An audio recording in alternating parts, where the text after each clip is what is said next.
ఇదో బాస్ తోటకూర, ఇది చుక్కకూర, అది అక్కడ గాబు తీస్తాను కదా, అది పాలకూర, ముందున బరబాటి, ఆ లాస్ట్లో ఉన్నది వంగ తోట.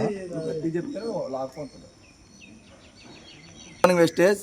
ఈరోజు పరవాడ మండలం అనకాపల్లి డిస్టిక్ మంత్రిపాలెం గ్రామంలో ఉన్నాం. డేట్ వచ్చేమో 11వ తారీఖు మార్చి.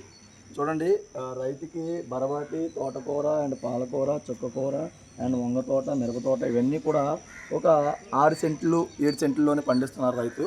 దానికి మన తోట చూడడానికి వచ్చాం. మన తోట ఎలా ఉంటే బయట చూసారా, ఇది దోమకి, ఇదేమో పురుగు పట్టకుండా ఈ మందులతో కలుపుతూ మనం ఇవ్వాలి. మనం ఏమి ఇస్తున్నాం అంటే Agri Nanotech, Agri Protech and Agri 82 ఈ 3 కూడా ఇస్తున్నాం. మనం ఎప్పుడు ఇచ్చినా సరే బయట వాటితో కలిపి ఇవ్వడం వల్ల మనకి ఎక్కువ రిజల్ట్ వస్తుందండి. ఓకేనండి. తర్వాత ఈ స్ప్రే చేసిన తర్వాత 10 days తర్వాత మళ్ళీ ఇంకో వీడియో తీసి పెడతాను. Thank you. Wish you well.